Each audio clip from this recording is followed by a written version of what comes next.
તો તહેવારો સમયે સુરતનું આરોગ્ય વિભાગ જાગ્યું છે। ફરાળી વાનગી વેચતા એકમો પર દરોડા પાડવામાં આવ્યા। ફરાળી વાનગીના સેમ્પલ લઈ લેબમાં મોકલવામાં આવ્યા છે। ભાગળ 4 રસ્તા આસપાસની દુકાનો પર ચેકિંગ થઈ રહ્યું છે। ફરાળી વસ્તુઓ ઉપવાસમાં ખવાય તેવી છે કે નહીં તેની તપાસ અત્યારે થઈ રહી છે।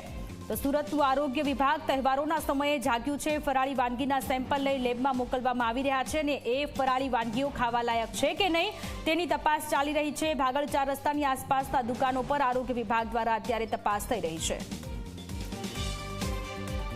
સંવાદદાતા ચેતન આપણી સાથે સુરતથી લાઈવ જોડાયેલા છે। ચેતન, તહેવારો આવી ગયા છે અને લોકો ઉપવાસ રહેતા હોય છે। ઉપવાસમાં ફરાળી વસ્તુઓ ખાવાનું વધુ પસંદ કરતા હોય છે, પરંતુ એ વસ્તુઓ ખાવા લાયક છે કે નહીં તેની ચકાસણી અત્યારે ત્યાં થઈ રહી છે।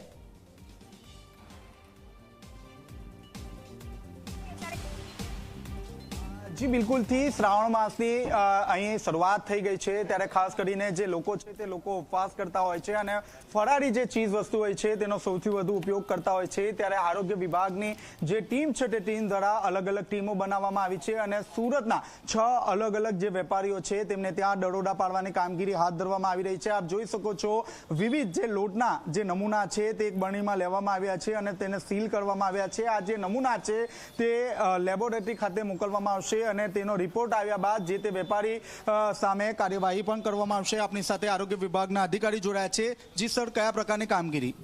શ્રાવણ મહિના નિમિત્તે લોકો ફરાળી વસ્તુઓનો ઉપયોગ વધારે કરતા હોય છે, તેથી આજે સુરત શહેરની અંદર 5 થી 6 ટીમ અલગ અલગ ઝોનની અંદર બનાવીને આજે આ ફરાળી સામગ્રીના સેમ્પલ લેવાની કાર્યવાહી ચાલુ કરવામાં આવેલ છે। એ સેમ્પલ લેબોરેટરી ખાતે મોકલવામાં આવશે અને જો રિપોર્ટ બરાબર નહીં આવશે તો તે વેપારી વિરુદ્ધ આગળની કાર્યવાહી કરવામાં આવશે। સર, ખાસ કરીને સેમ્પલની વાત કરીએ તો કયા કયા સેમ્પલ લેવામાં આવ્યા છે, કેટલી ટીમો કામે લાગી છે?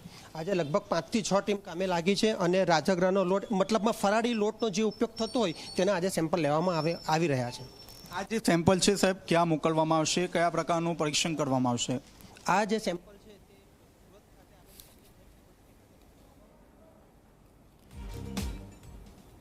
પરીક્ષણ કરવામાં આવશે।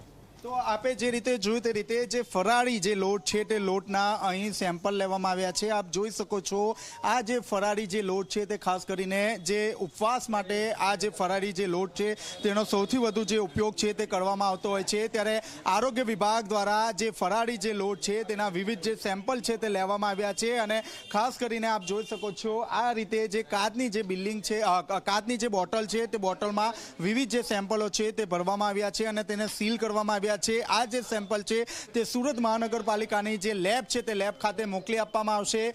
અંદાજિત અઠવાડિયાથી 10 દિવસની અંદર આ જે સેમ્પલ છે તે સેમ્પલ આવી જશે। જો આ ફરાળી લોટમાં કોઈ પણ પ્રકારની ક્ષતિ હશે તો જે તે વેપારી સામે કડક કાર્યવાહી પણ કરવામાં આવશે।